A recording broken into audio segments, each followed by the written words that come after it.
ইউক্রেনে আবারও ভয়াবহ ড্রোন ও ক্ষেপণাস্ত্র হামলা চালিয়েছে রাশিয়া। ইউক্রেনে ভয়াবহ রুশ ক্ষেপণাস্ত্র হামলায় নিহতের সংখ্যা বেড়ে ২১। বৃহস্পতিবার রুশ আক্রমণে অন্তত ২১ জনের মৃত্যু হয়েছে। ক্ষতিগ্রস্ত হয়েছে ইউরোপীয় ইউনিয়ন ও ব্রিটিশ কাউন্সিলের অফিসও।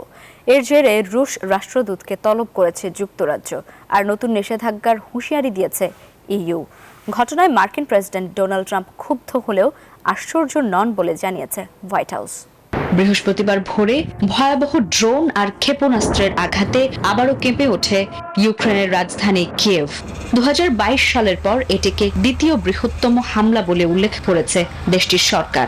হামলার লক্ষ্যবস্তু করা হয় কিয়েভের প্রাণকেন্দ্রে থাকা আবাসিক এলাকা, যেখানে ক্ষতিগ্রস্ত হয় ইউরোপীয় ইউনিয়ন এবং ব্রিটিশ কমিশন কাউন্সিলের মতো গুরুত্বপূর্ণ বিদেশি দপ্তর।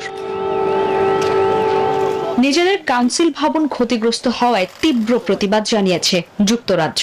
বেসামরিক নাগরিকের ওপর এই হামলাকে অগ্রহণযোগ্য আখ্যা দিয়ে তলব করা হয়েছে রুশ রাষ্ট্রদূতকে।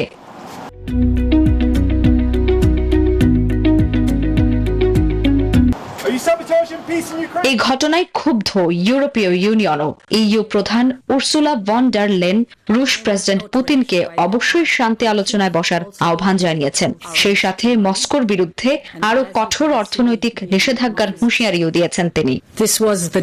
আমরা শীঘ্রই কঠোর নিষেধাজ্ঞার ১৯তম প্যাকেজ নিয়ে আসব এবং এর সমান্তরালে আমরা ইউক্রেনের প্রতিরক্ষা ও পুনর্গঠনের অবদান রাখার জন্য রাশিয়ার জব্দ করা সম্পদ নিয়ে কাজ এগিয়ে নিয়ে যাচ্ছি। এদিকে দীর্ঘদিনের এই যুদ্ধে এমন হামলায় মার্কিন প্রেসিডেন্ট ডোনাল্ড ট্রাম্প ক্ষুব্ধ হলেও অবাক হননি বলে জানিয়েছে white house. Which would have never started if he were president. Desk report, news 24। Both sides of